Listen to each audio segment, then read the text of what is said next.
So good evening, everybody. I'm going to do that again. Good evening, everybody. Great, thank you. On behalf of KPCC, Southern California Public Radio, I'd like to welcome you to our Crawford Family Forum. By a show of hands, how many people are here for the first time at a KPCC event? Fantastic. The rest of you, welcome back. What we'd like to say about this space, the Crawford Family Forum, is sort of the mainstay of our live events platform. And Bill Davis, our CEO, likes to say it is the physical manifestation of our public service mission in Southern California. That is to convene people on topics, issues of the day, and engage in conversation and active dialogue, which is also what we try to do across all the platforms at Southern California Public Radio. Now, I have to ask another question. One of our trustees is here, Charlie Wu. Would like to thank him for his leadership, but I would be remiss in my responsibility if I didn't ask this question. How many of you are KPCC members? Excellent. You make all of our platforms possible, on air, online, and in person. For those of you who didn't raise your hands, you can call 866-888-5722 or click and join kpcc.org.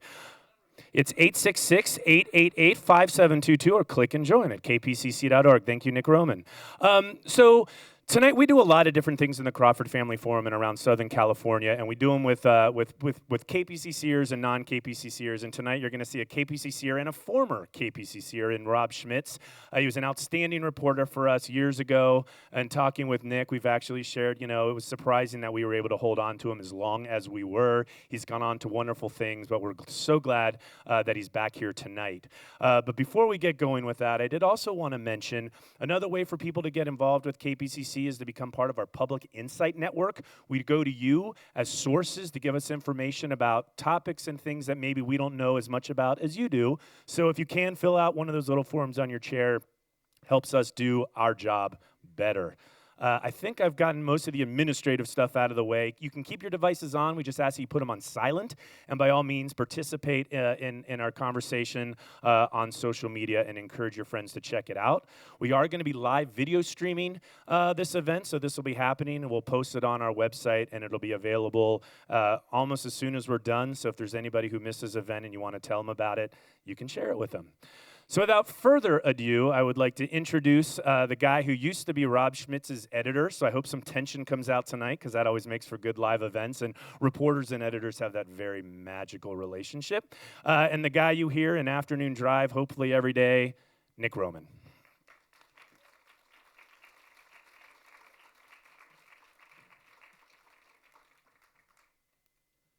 All right. I get to sit just like I do every day in the afternoon for about 5 hours.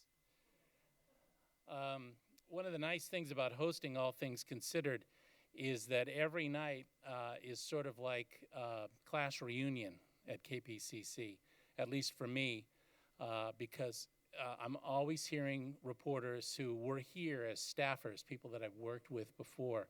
So most nights you might hear Tamara Keith, who's NPR's political reporter. She was our Sacramento reporter for a couple of years.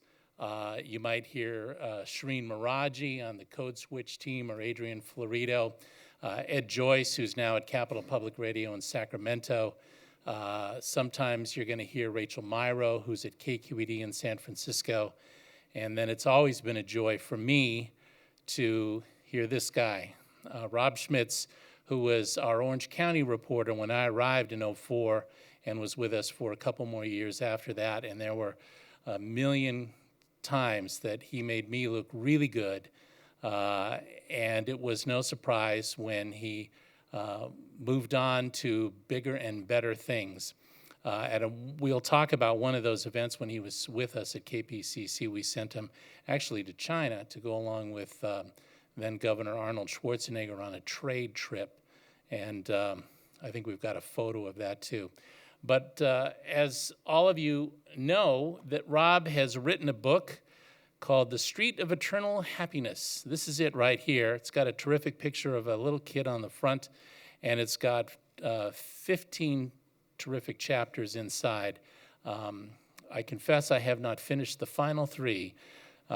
So I'm not going to tell you what happens. He's not going to tell me what happens. And to find out, you got to buy the book. So let's bring on Rob Schmitz.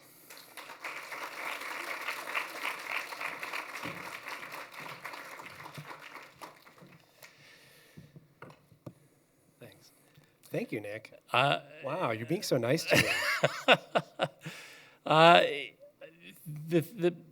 Tell the people how this got started, because it basically is a series of radio stories turned into a book. Yeah, and that's how it started. So, let's see. In 2012, I had been in China for Marketplace for a couple of years, and covering China's economy is kind of it's kind of a big place.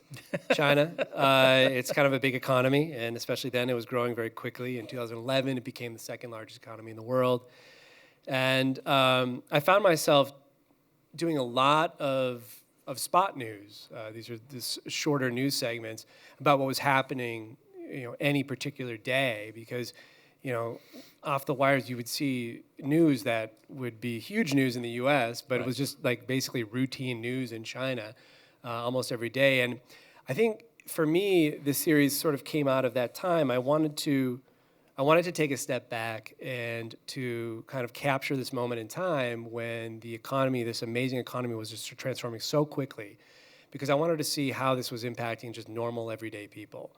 And I came up with the idea of focusing on the people on the street that I live on, so I didn't have to travel very far.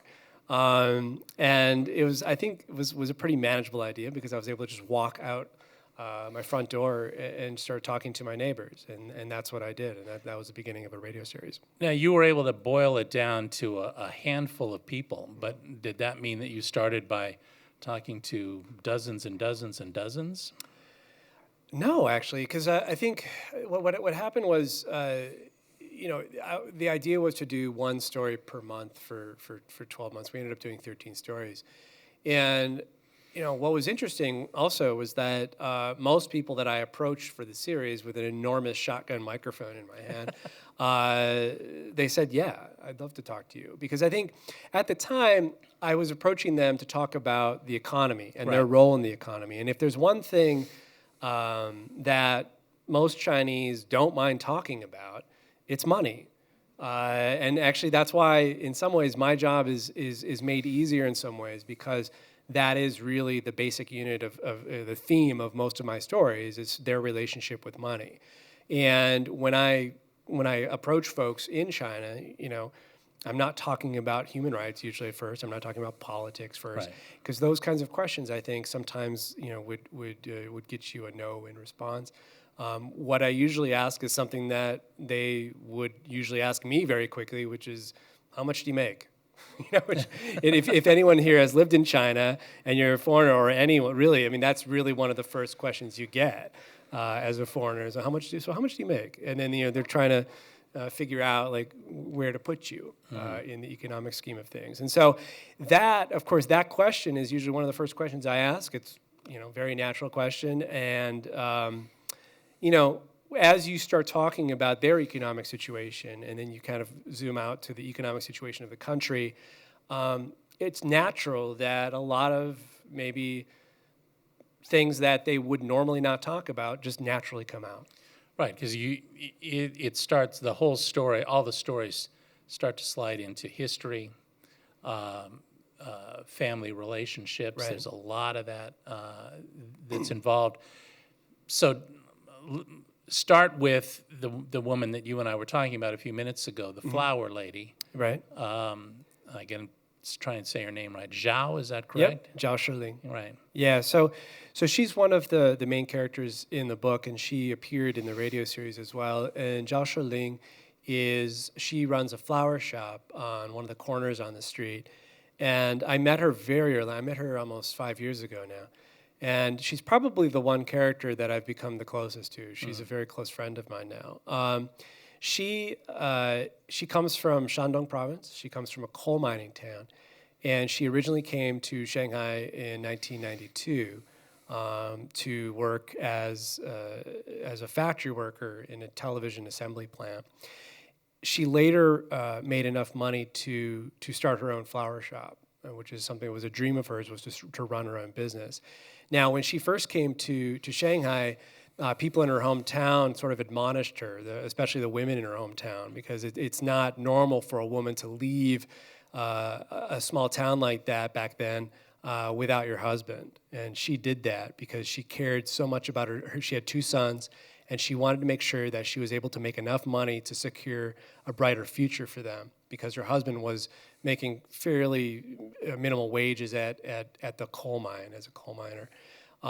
It wasn't a popular decision in her family. It wasn't a popular decision for her husband, who was basically beat her on a routine basis. It wasn't popular with anyone in the village. So whenever she came back, there was rumors spread around her that she was a prostitute or doing something unsavory in the big city. But over the years, as she started to make more and more money with her business, she started to gain more and more respect back home, because at that time, we're going into the late 90s, into the early 2000s, China's in the WTO. You have this massive migration of 250 million people leaving the countryside to come to the cities to work. She's one of them. Her town starts catching on. Oh, she was a pioneer, right? And so she's already got kind of a lead, a head start on a lot of the folks in her hometown. And by the end of that, she's able to afford 2 homes for both of her sons, which is a prerequisite for marriage, especially in rural China, something that a lot of people in her hometown could not afford. And not only did she buy 2 homes, she bought 2 homes near the new high-speed rail station in one of the largest cities near her hometown, in the city of Zhaozhuang in Shandong province. And so a lot of the story of her in the book has to do with this journey of hers, but it also has to do with some of the setbacks that she had to face with her sons. Her oldest son, in the book I call him Big Swin, she took him to Shanghai early on. He went to primary school in Shanghai. He went to middle school in Shanghai, and he became the top of his class. He was getting the best grades in his class. He won a national essay writing competition.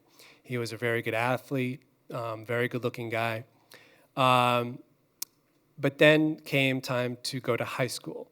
And this is in the book where I talk a little bit about the household registration system in China. Right. It's a system that basically forces you back to where your family came from. Right. In Chinese, it's called hukou. And the hukou system, when you talk to especially migrants in China, folks who are not from the city, who do live in the city, or from rural China, and you say, hey, what's your biggest problem with what's going on in China today?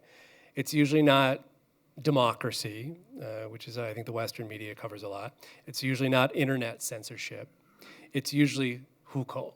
That's usually the first thing that comes out of people's mouth, is the hukou system, because a lot of people are held back by this system. And one of the big things that they're held back by is if they take their children to the big city and they're from a small rural town where their ancestors had lived for many years, their son or daughter has to go to high school. If they want to go to college, has to go to high school back in their hometown and then take what's called the Gaokao, which is the national college entrance exam in their hometown. And for Big Swin, this was a problem, because as it happens in Shandong, in that province, in the place where he's from, the curriculum for the high school was geared towards the test that they take in Shandong, which is a different test that they take in Shanghai. In fact, it's actually more complicated and much more difficult to take it there than in Shanghai. And you wouldn't think that that's the case, but that is the case, because there's more kids to filter through in Shandong, because it's a pretty populated province. And so he ends up failing after having all this promise in Shanghai. Had he grown up in Shanghai, he would probably have gone to an elite university in China, probably one of the best universities. And his life is completely different. Now his life is completely different. He returned to Shanghai as a dropout, a working migrant, just like his mother, and he ends up working in a hair salon as a hairdresser. But instead of, because if you've been to a hair salon in China, usually it's full of these apprentice kind of hairdressers who are kind of doing their hair all the time, looking in the mirror, and usually no one wants them to cut your hair, because they're kind of fooling around, and they're just kind of, they don't know what they're doing really. But he wouldn't do that. He would just sit in this hair salon just reading books, like George Soros and all these different stock books and things like that. So he's learning and learning and learning. That system that forces people back, I mean, is that a long-standing system? It's Yeah. not a creation of communist China. It goes back a long time, but I think that once after the revolution in '49, I think Mao realized that this ancient system, it's an ancient system in China, that this system would be well used to keep track and to control the economy as closely as he could. So if you can control the movement of people in your country, you can control the economic output of your country. If you can make sure that rural folks stay in rural areas and farm, and you can make sure that factory workers stay in the urban areas and stick with the factories, then you can better control the entire economy. And back during the Mao years, they would actually have hukou checkpoints at train stations where you weren't able to get on if you didn't have the right hukou, if you were trying to get to the city. And this was a problem, especially during the Great Famine, when tens of millions of people died and were not able to leave the areas that they lived in. This was, of course, during the Great Leap Forward, when China was on a mission to make steel, and estimate of around 35 million people died during that time. Tell me about the other young man that he's basically in the first chapter of the book, CK, who runs a sandwich shop. Doesn't seem like he's a very good marketer, but he's really good with accordions. Yeah. So only in Shanghai would you have a combination of this sales combination. So CK is a young man. He's the youngest man in my book. He's in his early 30s, and he grew up a pretty tough life as well in an industrial part of China. And he's a musician. And he comes to Shanghai with a big dream. He was working so he graduates with a music degree. His specialty is the accordion, which is a good socialist instrument. And he ends up working at a state-owned factory making accordions as a manager. He gets bored with that, doesn't like it, because state-owned factories sometimes back at that time, there were just a lot of people working at these factories, and a lot of them weren't very productive. And he didn't really like that. What he wanted to do, he wanted to learn. Right. And so he realized that he needed to leave that atmosphere in order to learn he actually wanted to learn how to make an accordion. And so he found a job in Shanghai. So the accordion part's fine. The accordion part's fine. It's making them that's not what he wanted. Well, he wanted, in many ways, he wanted to learn. Right. And so he went to Shanghai, found a job with an Italian engineer who worked for one of the largest accordion companies in Europe, who wanted to set up an assembly line in China. And he hired CK to figure out how to disassemble and assemble an accordion from scratch. He learns how to do this, sets up an assembly line, starts to sell these things, and they're doing very well because this is during the boom of China's economy, and many people are buying them. And he got to a point where he was making, and still makes more than an average American. So with this extra money, he sets up this cafe on the street that I live on called Second Floor. And the cafe doesn't do that well. It's a sandwich shop. It's on the second floor. It's on the second floor. It's a little cheaper, but no one wants to climb the stairs to get to the second floor. And you can't see the place from the street because the trees on the street sort of obscure it. And it's all about him trying to make it with this new business of his. Because he sort of created the business to attract artists like him rather than to try and rapidly make money. But he keeps it up, and by the end of the book, he's following more of a spiritual path. All the two people that you're talking about, I mean, a typical workday for them is what? All day. Yeah. Yeah. No, you wake up early. Well, Jiao. And a typical work week is? Jiao wakes up at 5 in the morning. She gets the orders from the flower market, opens the door. So she's cutting flowers up until about 7:30. She opens her gate at around 8. She sells flowers all day up until around 9, 10 at night. She sometimes she'll leave to eat, but then she'll have the shop owner next to her take care of the shop. And then she'll obviously do the same with her neighboring shop owner. They kind of stick up for each other. And when we're talking about a shop, I mean, we're sitting on a platform here that... The shop is about 2 of these squares. It's like basically That's where you're it. sitting. Yeah, no, it's and it's like it's a wall full of every single inch of that shop is has a purpose. So it spills out onto the sidewalk. Yeah, too. everything spills out on the sidewalk. These shops are tiny in that part of the street. Next to her is a motorcycle repair shop. And this guy, he's from Jiangsu province. He's the neighborhood. He's got basically all of these motorcycle parts all over the sidewalk. And so anyone who wants to walk on that part of the sidewalk sort of has to go around. But it's a pretty interesting setup that he's got too. But she sets up her stool, and I spent most of my time hanging out with her outside her shop when it wasn't raining. Good flowers. Very good flowers, yeah, and affordable, yeah. But again, she works 7 days a week. She doesn't take a day off. She'll take 5 days off for Chinese New Year, and that's it. Well, you accompanied her to a wedding. Yeah, so a lot of these characters I got to know pretty well, and so there are 5 characters. There are 5 narratives in this book, and they sort of each of these narratives follows one character or 2 characters or a group of characters, and kind of goes pretty deep on where they come from, who they are, what they're dreaming about, right?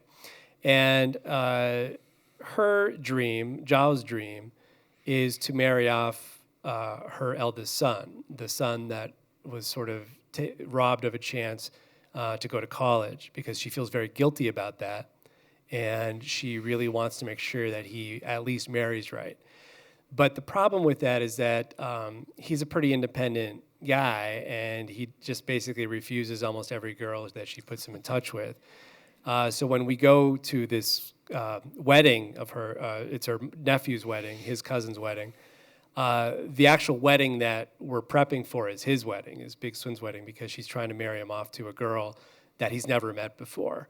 And so that whole chapter is about sort of that situation. I read that today. And it's oh my God. Yeah, it's a tough situation. Yeah. But apparently you had a good time at the wedding. Yeah.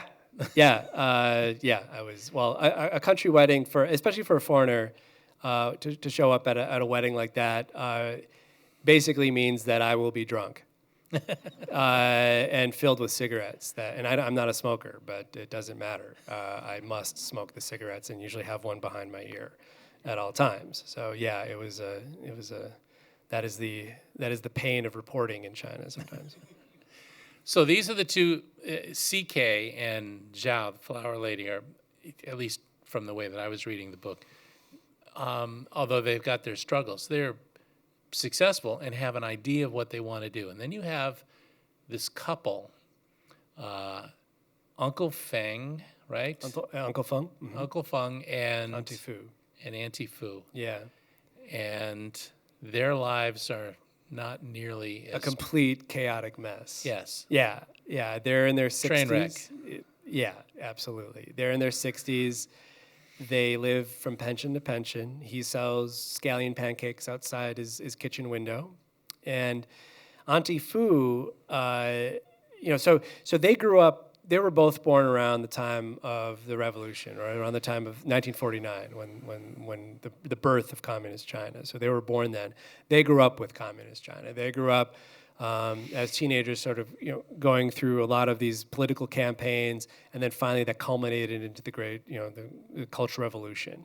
And for those who know this part of history under Mao, you know that it wasn't easy for the people growing up during that time. The folks who grew up during the Cultural Revolution, for example, schools were closed during that time to make way for a lot of the political campaigns. Teachers were targeted. People were killed. People were bullied for thinking Western thoughts or having Western objects in their homes. And people were criticized left and right. It was a chaotic and awful time. So for those folks who grew up during that time, and this includes President Xi Jinping, the leader of China, this generation is sort of known as a lost generation. These are folks who sort of were robbed of education, robbed of any sort of opportunities that they might have had in a normal system. And by the time capitalism started to seep into the fabric, the economic fabric of China, a lot of them were in their middle age, and they didn't really understand what was going on around them. And a lot of them, like Auntie Fu and Uncle Feng, didn't really know how to handle a lot of the economic opportunities that were suddenly in front of them.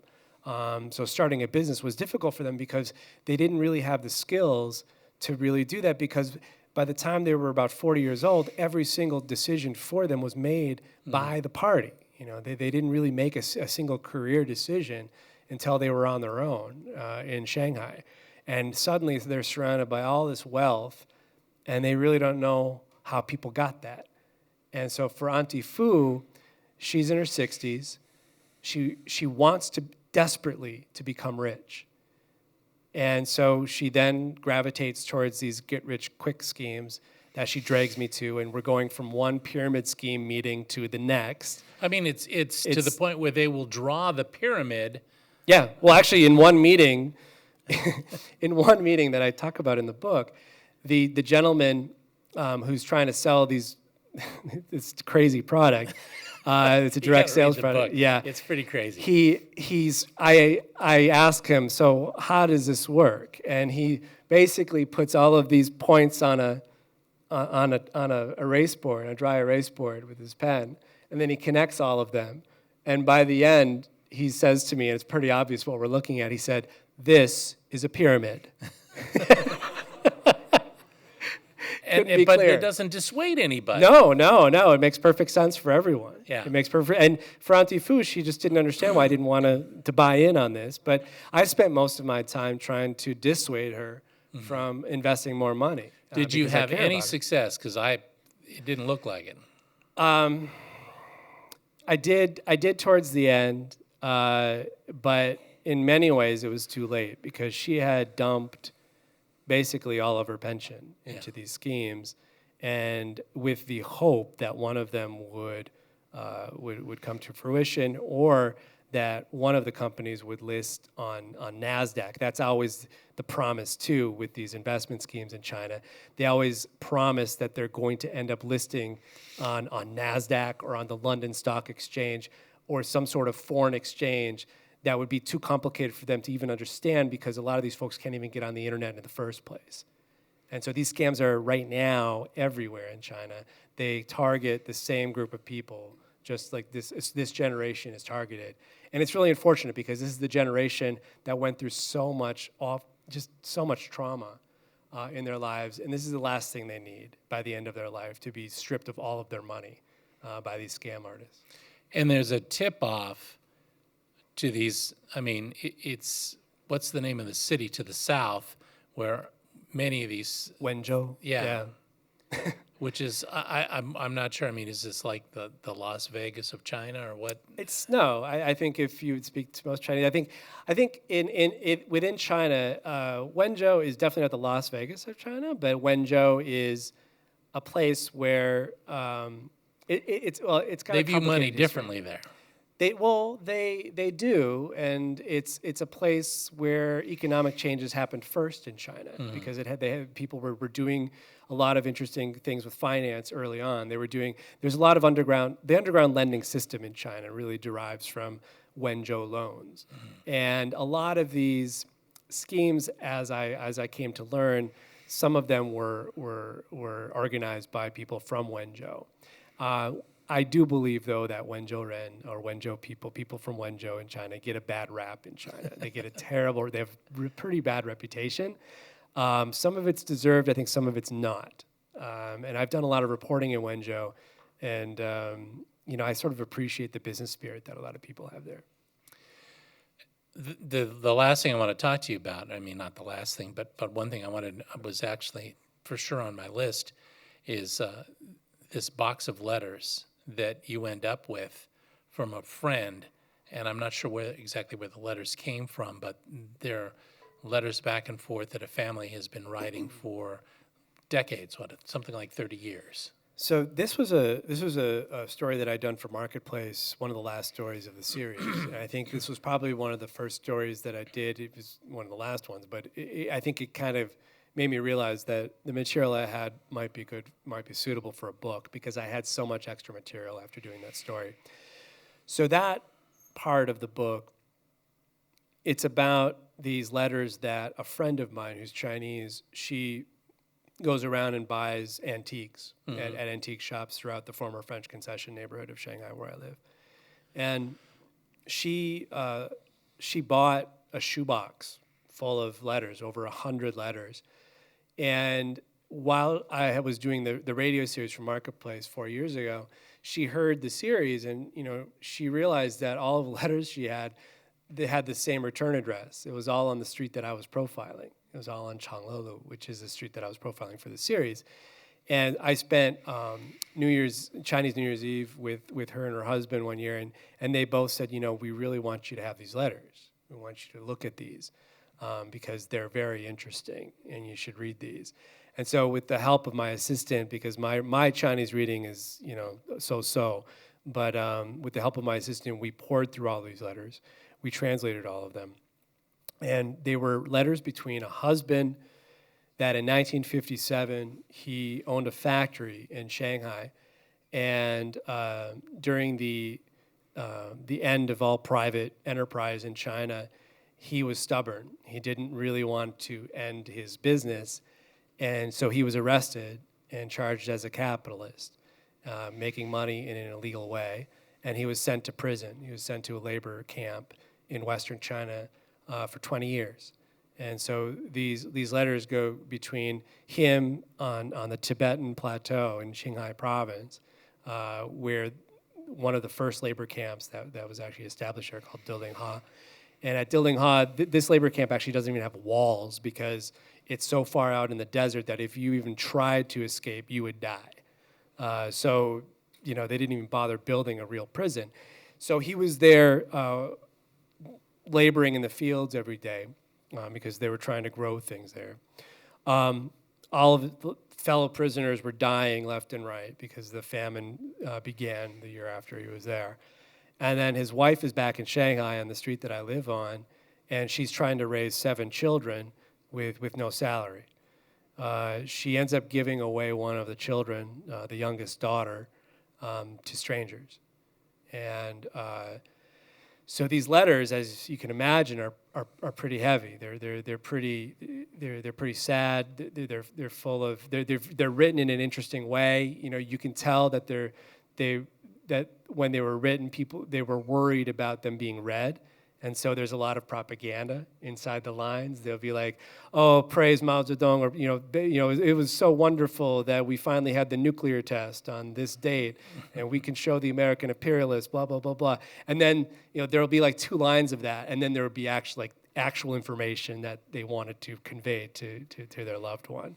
So they were really interesting, and they always had the same formula. You'd have propaganda, and then you'd have the actual information about what's happening. Sort of, and if you read between the lines, you could kind of get what they were getting at. These letters stretch out over a period of like almost 30 years, right? 40 years, 40 actually. years. Yeah, and they sort of just suddenly end in the 1990s. But after reading them, I read all of them, I wanted to wait until I was done with them before I started looking for the folks who wrote them. And so I'd finished that spring of 2013. And so I simply went to the address, to the home, and it was still there. And so I just knocked on the door, and an older woman answered the door, and I said, "Hey," I gave her the names of the people, and she said, "Oh, yeah, I know them." I said, "Well, do they still live here?" She said, "Oh, no, they're gone. They're my landlords, though." I said, "Oh, okay, that's good." I said, "Well, where are they?" "Oh, they're in New York." Wait. Yeah, and so I and actually the one who had left to New York was the youngest son, who was the youngest child in the family. They kept having children until they had a son, which is pretty typical.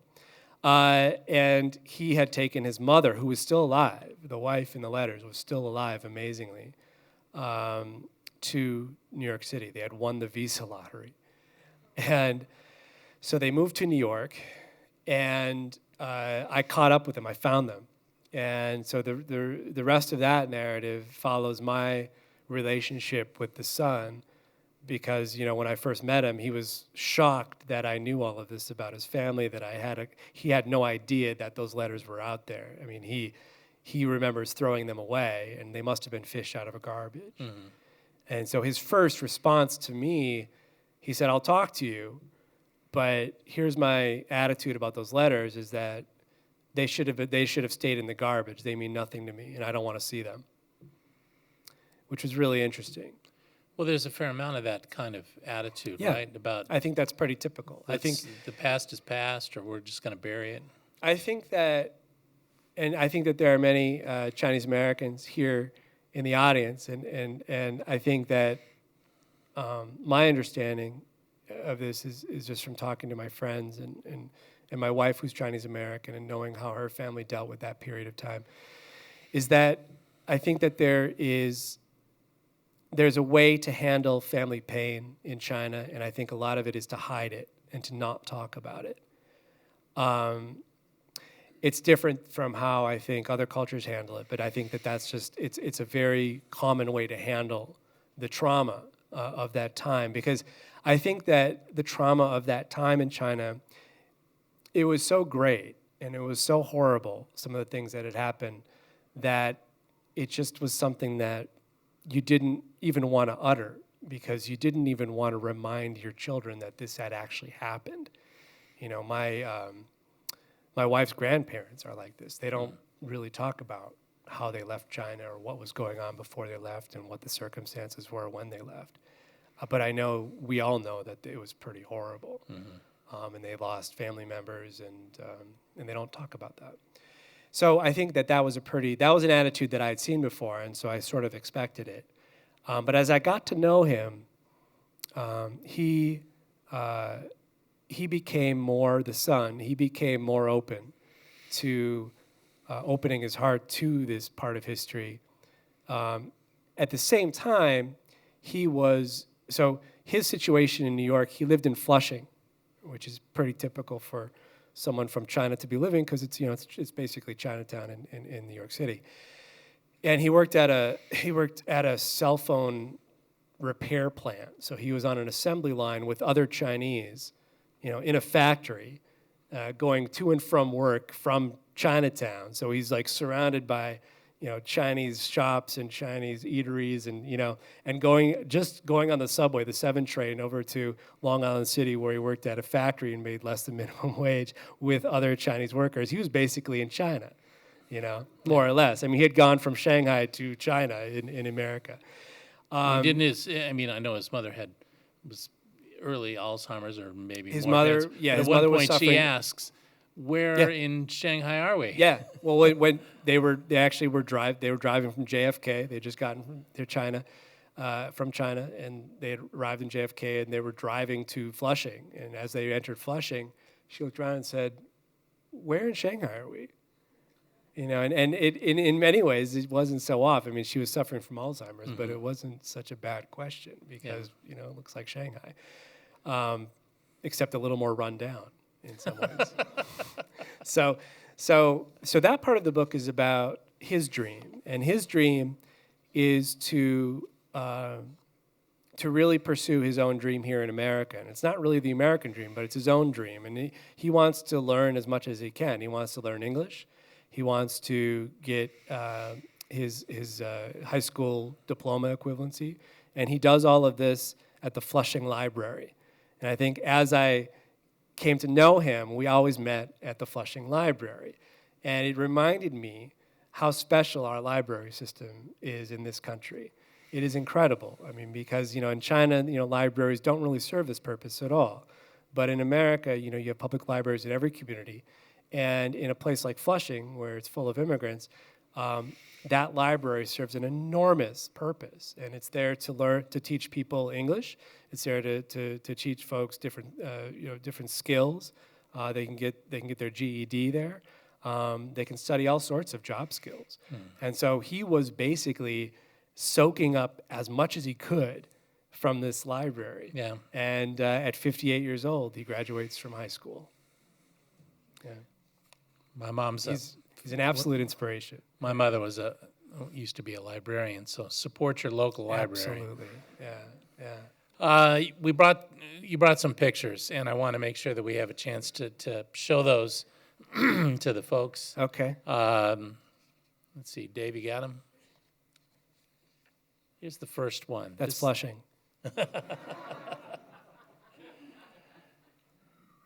So that's Pudong, which is the eastern part of Shanghai, east of the river. That's the Huangpu River that bisects Shanghai into two. West of the river is called Puxi, which is the west of the Huangpu River. And that's where I live. So the street that I focused on is actually west of there. That's sort of old Shanghai. What you're seeing right here with all these buildings, 30 years ago, none of this was there. This was basically just docks for ships and really nothing else. Had you been there? You were in China for a while. The first time I visited Shanghai was in 1997, and at that year, the Pearl Tower, which is the Tinker Toy Tower there, that had been built. I believe they had almost finished the Jiao Tower, which is this tower in the foreground, but that was it. There was none of the rest of these buildings were even there, and it just looked like these two buildings that were sticking out of the ground. But at the time, I mean, people were still taking pictures of it, and now it's just I think I took this 3 years ago. Since then, they've built an even bigger building. I'm taking this from what was the tallest building in Shanghai, but there is now an even taller building, which is the second tallest building in the world now, which is Shanghai Tower, which is this beautiful spiraling tower that just kind of goes into the heavens. Can you take this picture every day? Is it every day this clear? No, this is on an exceptionally clear day. This is during typhoon season when the winds are blowing from the east, so they're blowing off the ocean. So that season's a good season to be in Shanghai, even though it's sweltering, because the air is pretty clean, because you've got ocean air coming into the city. The winters are a bit more smoggy. Yeah. Let's see the next picture. This is actually from KPCC days. So that's me losing my objectivity when I'm trying to cover. This was in the fall of 05, right? These are in an interesting order. That's me and Arnie. Yeah, that was when I went on with KPCC. I went on a trade mission with Governor Schwarzenegger, and the last thing that we did is he invited all the journalists on on kind of a booze cruise in the Hong Kong harbor with him and Maria. That was really something else. It was off the record, but it was very interesting to actually spend time with the governor. And he was just enthralled with what he was seeing in China. Yes, right? he was. He was. He's an interesting guy, and he's got a very good business mind, I think. And so I think that what he was seeing there, you could tell that when we would visit, it was a pretty whirlwind tour, but especially when we were in Shanghai at that time, I think he was really amazed at the progress, because he had been there before. Yeah. He couldn't believe it. And a lot of us couldn't believe it. It was growing so quickly. Let's see the next picture here. So this is the street that I profile in the book, and I think what you mean by the trees. Yeah, so this is in the former French Concession of Shanghai. In the mid-19th century, this neighborhood was built by the French after the Opium Wars. If you know Chinese history, there's a lot of history to explain for that, but basically after the Opium Wars, the foreign powers divided a bunch of cities in China into different concessions, and Shanghai was divided by the foreign powers, and the French had this entire swath of land that was west of the city, and they built what is basically a French neighborhood, what is a Parisian neighborhood. They planted what were very popular trees at the time in urban planning called London plane trees, every 15 feet or so. And so these trees, a lot of them, some of them come from that time, some of them don't. But the way that the Shanghainese do this is that no other city on earth, I think, does this, is that they prune the trees to keep them always juvenile. So they're always a stunted growth. And so the trunks get bigger and bigger, but the trees don't really grow vertically. Instead, they're growing horizontally. And so what happens is you get an effect of the trees growing towards each other, forming a big green tunnel that in the summer protects the street from the sunlight, and it also protects from a lot of the rains that come through from typhoons and things like that. And it's really a beautiful neighborhood because of this. All of the streets in this neighborhood, and it's a very large neighborhood, are lined with trees like this. And so it attracts a lot of tourists because it's unusual, but it's an interesting history. And a lot of the buildings in this neighborhood were built by the French, and so they have there's a lot of European architecture kind of mixed in with a lot of Chinese architecture. It's a very interesting neighborhood. Let's see the next picture here. There's the street. So Changlelu in Chinese literally means Long Happiness Road. So Street of Eternal Happiness is not a direct translation of this, but it's a close translation. And for me, it was the name that I wanted to name the radio series at the time instead of Long Happiness Road, which is kind of awkward. But there are other streets that have, like, we're on Raymond Avenue. I mean, okay. Yeah. That's not really grabbing me. But No. But you know, what's the other one? It's most of the streets in this part of town have very auspicious names. But the thing is, they're named after towns. Changle is the name of a city. It's the name of a city that's south of Shanghai in another province. But you know, so a lot of the streets in this neighborhood were renamed after first the Kuomintang held it for a little bit, and then the communists took it. They were renamed after other cities and provinces in China. And so originally, the name of the street was Rue Bourgeois, which was named after a war hero, World War I hero from France. Yeah. I mean, it's just a really optimistic name, I guess. Yeah. Let's see the next picture. Who is this? That's CK. That's my accordion maker and sandwich vendor. When I took this picture, he was probably maybe 28, 29 years old. I mean, he looks like he's about 15, you know. But yeah, he's a good friend, and I think we talked a little bit about the narrative arc of Right. his life. Yeah. All right, let's see the next picture. And that's Jiao. That is the flower shop, and I love that picture of her. And that's she's got to be one of the happiest people on the street. Really, she's had just a horrible background. Really, Yeah. I mean, her husband was so terrible to her, and that's sort of a problem that is an ongoing issue, especially now after I wrote the book. Things happen. Actually, there's going to be a story on Marketplace in the next week or two about. Sort of an update about her story because things have changed since I've written. 3 o'clock every afternoon at KPCC, Yeah. and then we air it a second time at 6:30. That's right. Thank you, Nick. 89.3 KPCC.org. That's like hardwired into your brain. So yeah. What are the banners here? Yeah, she's as part of running a flower shop, you write this. So this, I think she was just writing big character kind of banners for the opening of a new restaurant, and so she does pretty good business. You know, the interesting thing about Jiao is that after Xi Jinping came into power, her business went down, and part of the reason she went down is that she was relying on corruption for her business because basically, with the whole system is sort of like this. A lot of her business came from providing flowers for banquets, for government banquets. And after Xi came into power, he started introducing more austerity measures so that government officials would stop spending so much money on themselves, like on alcohol and gifts and banquets and things like that. And so suddenly there were no more banquets. And so she ran out of a huge revenue stream for herself. And so she had to make up by doing online stuff. And so now she's doing all sorts of things to try and make up for that lost revenue. Let's see the next picture. Okay, so these are folks that we didn't talk about yet, but they're main characters in my book. This is Mayor Chen. Oh, yeah. And his wife Xie Chen.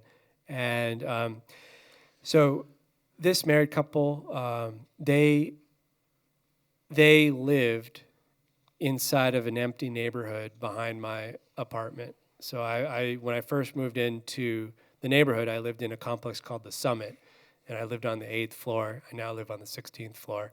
But my living room had a view of an abandoned, burned out lot. And this was odd because this is one of the nicest neighborhoods, not only in Shanghai, but in China. And to have this abandoned lot made no sense to me because this land was undoubtedly worth hundreds of millions of dollars. Okay, they could have sold it for a lot. And so I'm thinking, like, when I first moved in, I was trying to make sense of this place. And not only that, but there were people living in partially demolished homes. And the lot was surrounded by a wall. And so none of this made sense if you knew where Shanghai was at that time.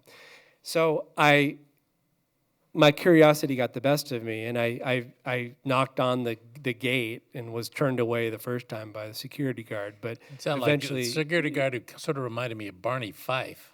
yeah, exactly. So he's like, so he turns me away. I end up coming back when he's on break, and I just kind of waltz right in, and I meet everyone See, inside. these are all the reporter secrets that we're telling you. Yeah, right. So I meet everyone, and I realize I'm told the story of this place, and it's a pretty horrific story. Yeah. They were clearing this land before Shanghai in the run-up to the World's Fair. So the World's Fair in Shanghai was hosted in 2010, and that was a big moment for Shanghai because the previous 10 years or so, Shanghai basically was an enormous construction site, raising entire neighborhoods, building enormous luxury condominium complexes, building 13 subway lines, you name it. I mean, the whole place was like being ripped up. This place was one of the places that they wanted to eliminate, and it was an old, what was known as Shikumen neighborhood. Shikumen is like it's a typical kind of traditional house in Shanghai. So this gentleman, Chen, he bought his house that he lived in, or his father bought the house before the communists took power. He bought it for, I think it was 3 or 4 gold bars, and got the deed to the house, owned it. And when the communists took over, of course, the state then gained control of all the land in China. And so you could then lease the land that you lived on. And so they would have to pay and they were paying rent on the land that they actually had previously owned, which was terrible in many ways. But then in 2005, the city wanted the land, and so they started making deals with people who lived in the neighborhood to get them out. These folks didn't want to make that deal, and so they stayed put with a bunch of other folks. There are about a dozen people in all. The developer and the demolition crew hired by the developer that were both basically working with the city then started using pretty extreme tactics to get rid of people. They started setting fires to people's homes while they were inside them, and they ended up murdering an elderly couple. That became an international incident because Shanghai was gearing up for the World's Fair, and the motto for the World's Fair was "Better City, Better Life." And so not the best PR for Shanghai. So Shanghai, not sure what to do, they just build a wall around it. You know, when all else fails in China, build a wall. And so they built a wall around this neighborhood, and the people that were left that didn't want to leave, they said, okay, you can stay here, you can leave in and out, but none of your friends can come in here. This is your home. We'll settle this later. And they waited for many years. And so when I arrived, it was like that. And so I tell the story of what happens after that. Yeah, it's a good story. So, like we say, get the book. Okay, next picture. Look at that. Jeez, that's terrible. You're a handsome guy. Yeah, no, that's okay. That's during the trade mission. This is proof that you actually worked for us. Let's go to the next picture. Let's look at the next picture. Oh, and there's the old KPCC. So, we actually, I think, this is our chance to talk about the history of KPCC, I think, right? Yeah. So when I came to work for KPCC in 2004, Paul Glickman hired me. Right. And he was the news director back then. And then I came in as And senior news editor. You came in as editor. There were probably 6 reporters back then. Yeah. It was me, Adolfo, Frank, John Raby, Rachel Myro, Ilsa Setziel, and Deborah Bayer came Yeah. in and out. And of course we had Steve Julian. Right. And we had Larry. Right. Yeah, and producers, it. a few producers, and that was it. Yeah. Yeah, and now, to be in this hall and know. to see this building, I'm blown away every time I come here. It is. It's Incredible. It's We were in the Well, basement of Pasadena City College. Yep. Yeah. That was it. We we turned out a lot of news back in those days. We did. Won a lot of awards too. We did. And a lot of good stories. I mean, at some point, maybe I want the audience to ask questions, but maybe we could talk about Steve Rocco and some other things. No, let's not talk about that. Okay. Yeah. It's 8:00, so I wanted to give everybody a chance to ask Rob questions because the book is so good, and he's has spent so much time in China, and who knows when we're going to have him come back here. So. Questions. Who do we have? Yes. Oh, Hold on a second. Let's Just get the gonna microphone up for here. you here. Yeah. So what do you think is going to happen to, is his name CK? Yeah. What's going to happen to him, do you think? He's pretty determined. If I pretended I knew what was going to happen to folks, honestly, China, that's the one thing you learn is you learn not to predict anything because anything really could happen at this stage. I think for CK, he, by the end of the book, he's chosen a very kind of spiritual path. And I didn't really talk about this too much, but there's a lot of religion in this book. And that wasn't because I wanted to write about religion. It's just that it was a natural occurrence that was happening all around me. There are a few characters in this book that become very religious. And I think it reflects something that's going on in a more broader scale in China right now. There's a renaissance of religion right now in China. More and more people, and actually the one religion that's growing the fastest is Christianity. I think the prediction by sociologists who have studied this says that by 2030 there will be 250 million Christians in China, and that if you know the history of China, that is mind-boggling because it's growing at that incredible pace. Buddhism is also growing, and actually CK goes towards Buddhism. He finds a master, and part of the last part of the book, I sort of kind of go on a religious pilgrimage with him. Now, in the book, the way that I talk about religion it's actually also very natural too, because right now, naturally, as religion grows so quickly, just as the economy of China grew quickly, in the 90s when it started really taking off, you're seeing a lot of the same things repeat themselves. And so a lot of the scams, the economic scams of the 90s are repeating themselves in the religious realm as well. So I capture this in the book, that a few of my characters get involved in underground churches or underground temples that are in fact big scams. And so you're seeing a lot of this right now in China because it's growing so fast, and there is an opportunity to make a lot of money off of this, right? There is money in religion, right? And so still, a lot of this comes from a need to have a value system, to adopt a value system, because I think that the way that China is now is that I think that values in some ways, because of all this economic growth, have fallen by the wayside in some ways. And I think people are looking for that. They're looking for something that's been lost along the way. And you're starting to see that. And in some ways, this book, one of the big themes of this book is that, for 20 years after capitalism started to reign in China, the entire country was sort of on the same path and had the same dream. And the dream was to make money, to improve my economic situation, whether you were the party or whether you were individual Chinese.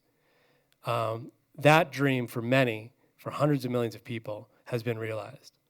And so now there's another era, and that era is the era of big dreams. And it's the era of dreams that kind of have scattered all over the place. And they've gone in different directions. Some people are dreaming about spirituality. Some people are dreaming about equality, justice, and all of the characters in my book have different dreams. And it's also an era right now with the party, with Xi Jinping. And of course, he wants the 中国梦, which is the Chinese dream, right? And that's one of his guiding principles. And that's an effort to really put the country first, the Chinese people, the country first, before your individual dreams. And in many ways, it's a way to corral those dreams into a dream for the betterment of China as a country, as a nation, as the party, right? And so it's an interesting time in China because you've got all of these big hopes that are sort of the post-capitalism in some ways, right? I've got materialism is over. I want to look for something else. And so, so in many ways, I think CK embodies this pretty well because he's the one character who makes probably the most money in the book. And I think he's looking for something else. It doesn't really fill his needs. Another question? Yeah, right over here. Here we go. You talked about thank you. You talked about the hukou system. What do you think is likely to happen going forward? Is it going to be the same? Are they changing it? Or where does it stand? The Communist Party under Xi Jinping has vowed to reform the hukou system. I don't know if that's going to happen. And the reason I think that is the first efforts have been pretty lackluster. They haven't been very meaningful. Secondly, I think that the party and the government is concerned that if they reform this system, there will be a sudden influx of migrants into the largest cities of China, including Shanghai, Shenzhen, Beijing. These are cities that have, pretty diverse economies, and they might be able to handle it, but they might not be able to handle it, especially in the economic situation that we're in right now, which is a new reality of slower growth. And so if you have this mix of slower growth and this new influx of migrants from the countryside, that, I think, in the party's opinion, could lead to instability.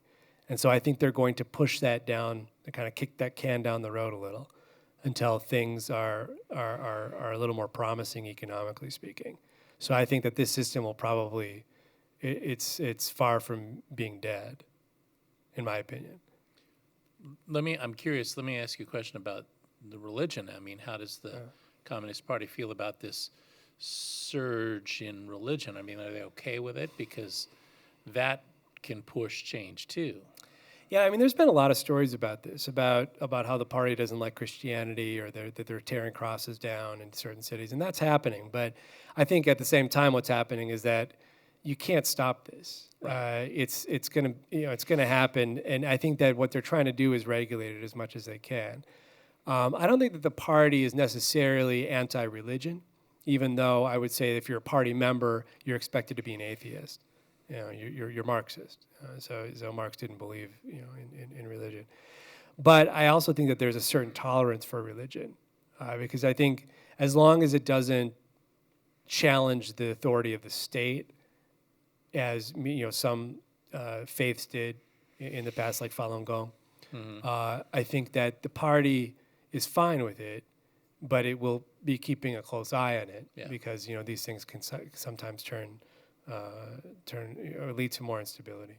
But for the most part, I think that the party's okay with it, primarily because I think that there aren't that many cons to this. Like, there's a lot of benefits, right?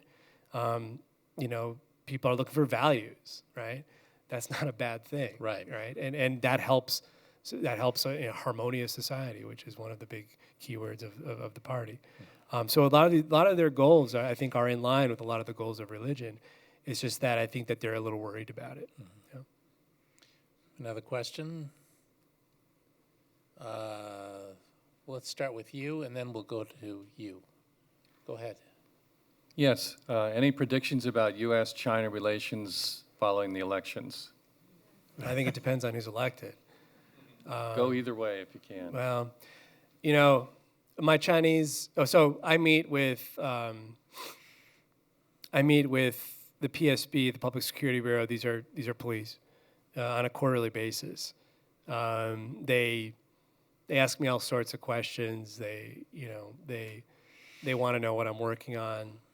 It's an effort on their part to try and kind of anticipate coverage that I'm going to do.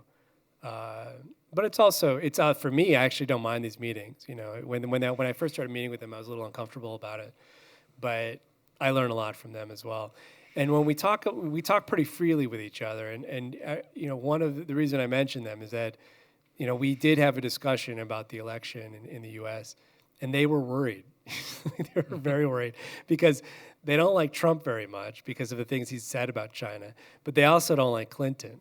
And part of the reasons they don't like Clinton is that when Clinton has come to China, she has talked a lot about human rights, and they're uncomfortable with that. And she seems, to the Chinese at least, to the Chinese government or to these police at least, that she's a little more hawkish than Obama is, and that she might actually cause, or in their mind, cause problems like in the South China Sea or in some of these territorial disputes that China's enmeshed in right now. So I think they're not sure what to think. But you know, I think that they're more worried about this election than any other election that we've had, as are Americans probably. Well, when you watch like television news in China, how closely are they? I mean, They follow it, yeah.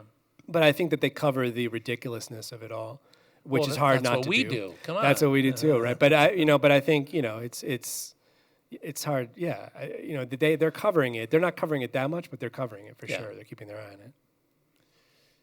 I had a question right here.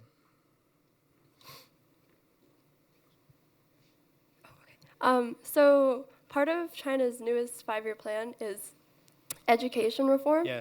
And they've just created a new university 3 years ago called New York University in Shanghai. Yeah.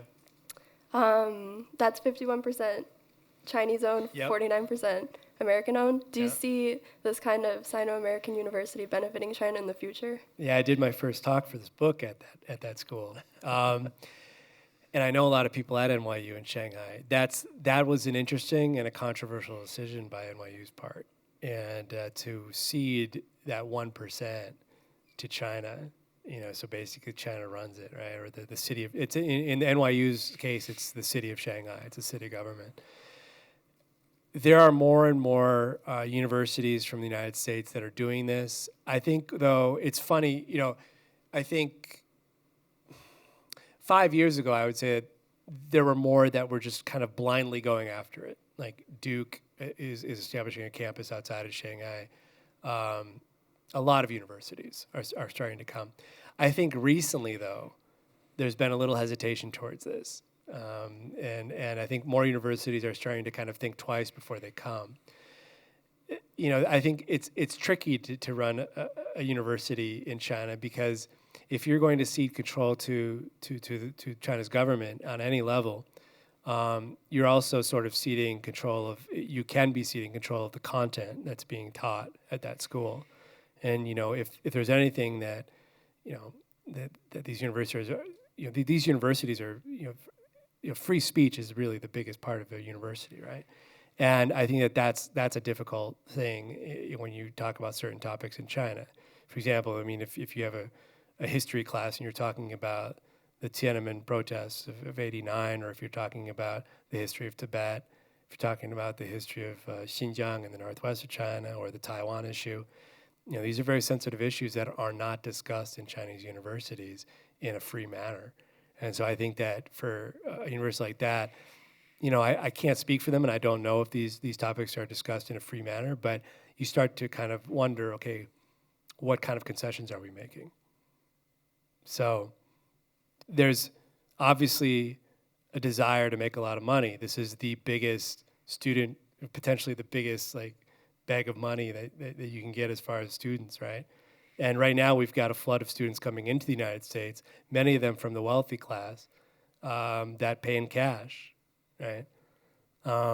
It's a very interesting time for U.S. universities because especially after the financial crisis, and it's hard. I think it's hard for these universities to make these decisions, but it's a very interesting topic, and I love covering it because I think it gets to some of the heart of the matter of dealing with China. Well, I know that USC is, I think, the most popular. It's one of the most. Yeah, I think Yeah. it might be the most. Well, I'm not sure. and UCLA is up there too, but I think it's yeah. at the top. Yeah. I mean,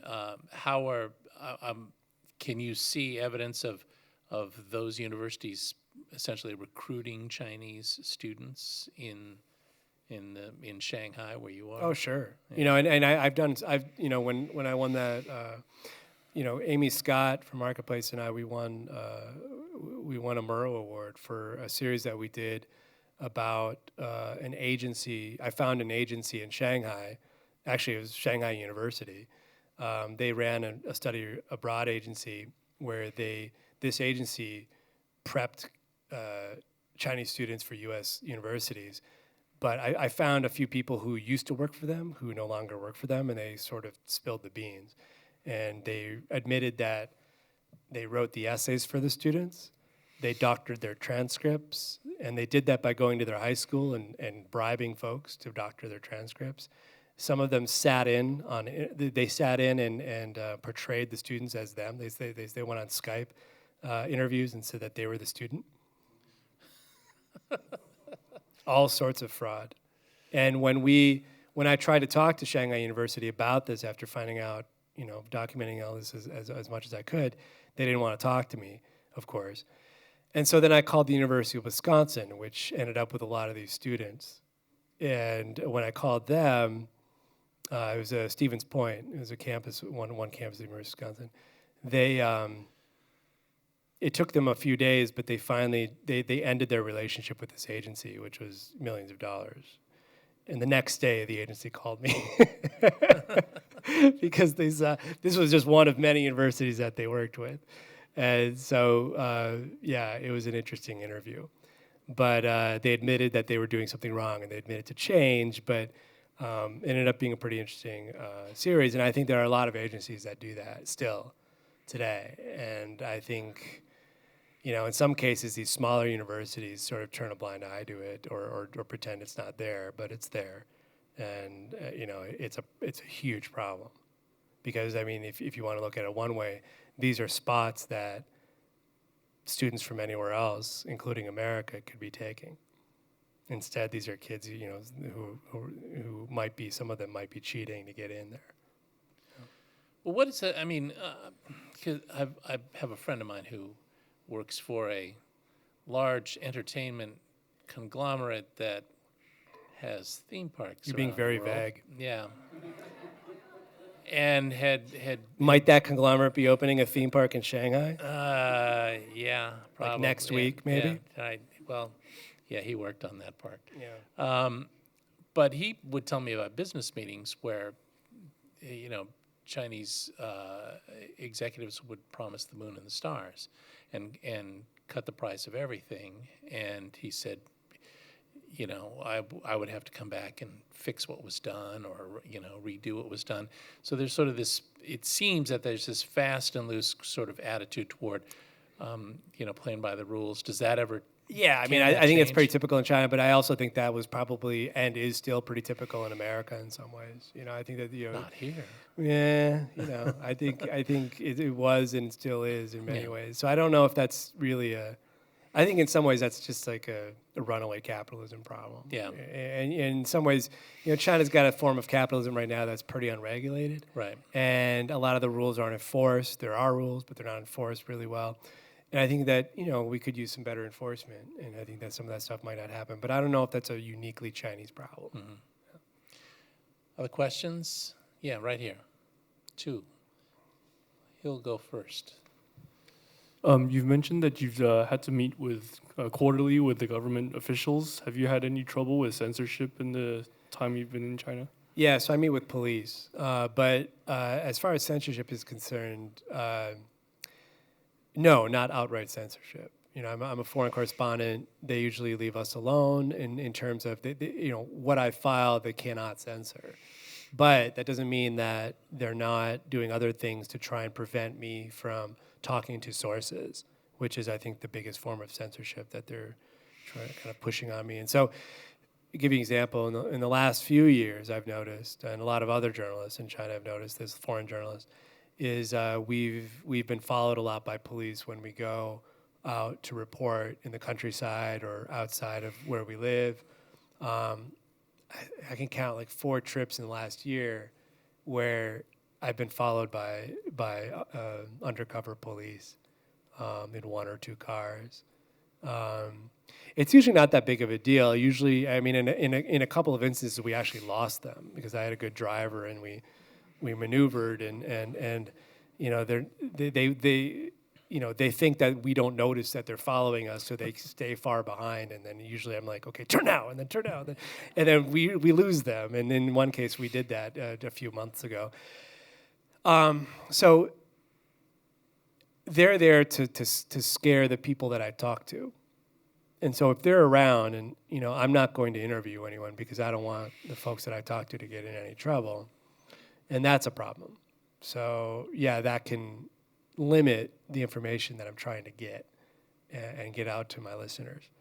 I think a lot of the police activity that the uptick of this that I've seen in the last year or so, a lot of other journalists are saying, "Oh, this is because Xi Jinping is cracking down on the media."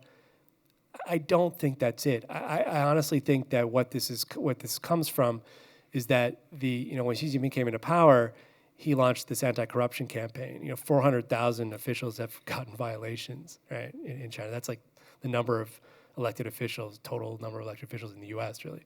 So that many officials have gotten into trouble. The rest of them, most of them are corrupt. They steal. And so when I go to these places, which are pretty small places, I think that they find out that I'm there and they sick their local police on me because they think I'm there to investigate them, because they know they're corrupt. They know that the central government is coming after those who are corrupt. They're not sure if they're a target, and so they just want to make sure that I'm kept in check because I'm one of the few people who can freely report on things in the countryside or wherever. And so I think it's from that. When I logically think about this, I think it's from that. It's not from this like central, very organized crackdown on the media, because nothing's really that organized in China. Everything's very local in some ways and very decentralized in some ways. You had a question.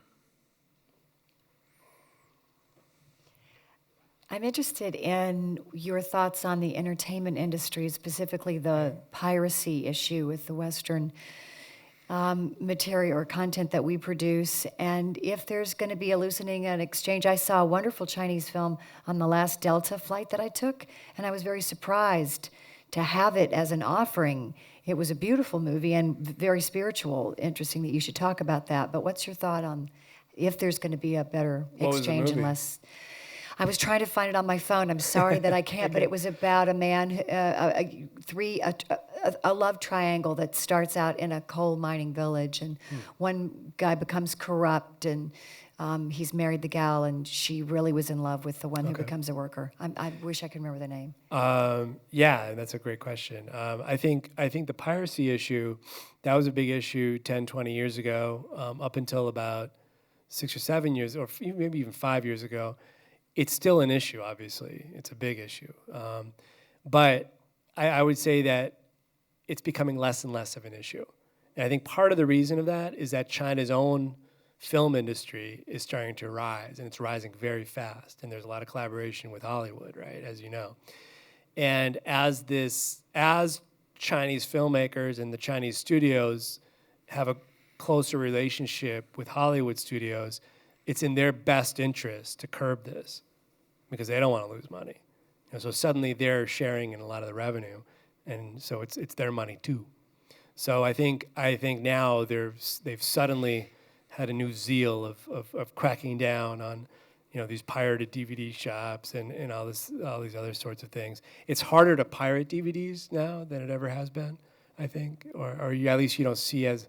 It's not such a bad problem. Because I remember 10 years ago in China where a movie would come out and the next day you could see it in the DVD store, or sometimes even before it came out, which was incredible, right?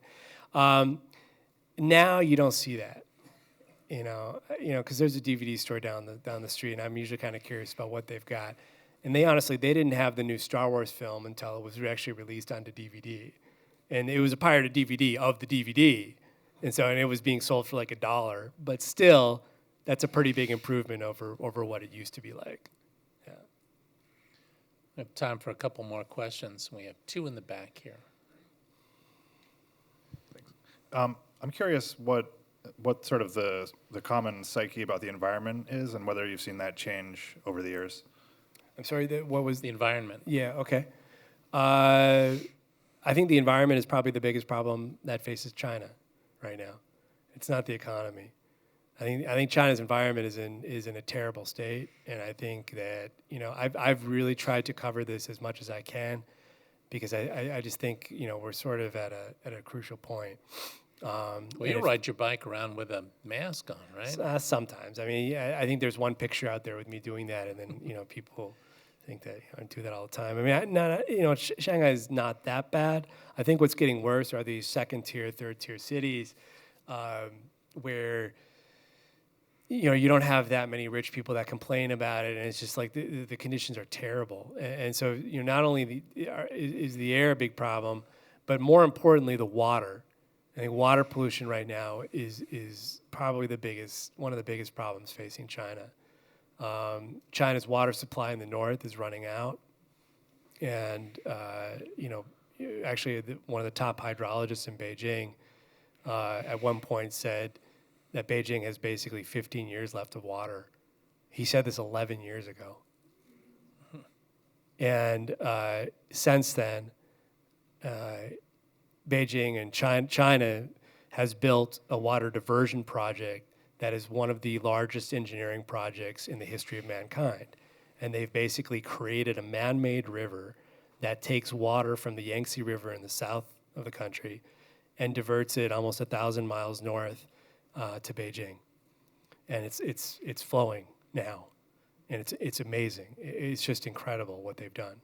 And the ecological impact that that's going to have is also incredible. So I just did a series on this actually for Marketplace, where I went to a city that in northwestern China that suddenly ran out of water. There's 160,000 people that live in this city, no water. This was a day after. This was New Year's Day in the Lunar New Year. A hell of a day to run out of water. And they didn't, it was 2 months later, and I showed up, and they still didn't have any water. And when I found out the reason why, I mean, number one, obviously there's a drought. But number two, I ended up interviewing all these government officials who had no reason to talk to me. I don't know why they talked to me, but they talked to me. And I asked them, I had all these questions for them, of course. And they said, well, we really think the real reason is that the central government wants us to urbanize. And so we're moving all these people from the rural areas into the city, and that we have to do it. We don't have any choice in this matter. And I noticed that there were a lot of new buildings. They couldn't handle this influx of people. The city just wasn't simply set up for this. And so how did they solve this problem? They built a water diversion project on a miniature scale from the nearby river, from the Tao River, which is a pretty dry river anyway. So they're taking surface water from that river and filling their underground water system with that, which is pretty dangerous because a good percentage of the surface water in China is not fit to drink at all. So I think northern China especially, we're going to see more and more of this, I think, going forward, and it's a big, big problem. And the last question right here. Hello. Question is around, can you talk a little bit about how the nonprofit sector operates? Like when talking about the environment or like educational reform, how they operate there, and also in light of, I think there's been some recent like legislation in China that's kind of unfavorable to international NGOs. Yeah, I mean, that's been the recent target for the central government's crackdown, are foreign NGOs operating in China. I think that's been pretty interesting to watch, because I think that the party is getting increasingly scared about its own life expectancy, I think. And I think that one of the problems it sees is foreign NGOs potentially organizing people that into situations where it could become unstable, right? The environment in China, and a lot of these NGOs work with the environment, it's awful. And I think that if you get enough people angry about it, they could potentially become a point of instability for the party. And so the party really wants to, what these new rules call for is that the NGOs have to have this very cozy or close relationship with the police. And so the police are monitoring everything that they're doing. They're allowing the police to see what their activities are, to kind of approve certain activities or not sign off on some of the things. And so they're under more control if they want to operate in China. That doesn't mean that there won't be efforts in the future to improve the state of things in China. I just think that right now they're after foreign organizations. There are a lot of domestic organizations that are doing really good work as well, and they're not as tightly monitored, I think, right now. But the party, of course, wants to be the ultimate charity in town. It wants to be the one that helps people. And so yeah, I think you're always going to have that situation. And so, yeah, it's an unfortunate situation because a lot of these nonprofits and a lot of these NGOs were doing really good work. You know, and as a journalist, I was working with a lot of them just to, you know, become more aware of some of the issues that were happening out in the countryside. And so, you know, for me, it affects my job as well. Rob Schmitz, this is the book, Street of Eternal Happiness. It's terrific. I got 3 chapters to go. Find out I may be on the right track on what I think is going to happen. And it's been a great pleasure to have you, and for me personally, a great joy to see how well you're doing with Marketplace and to hear the terrific stories and get me through my afternoons, all things considered, and on you know, when I'm waiting to get ready to go and to listen to all the stuff on Marketplace. It's terrific, and you're doing fine work. And thank you, everybody, for coming by. Thanks.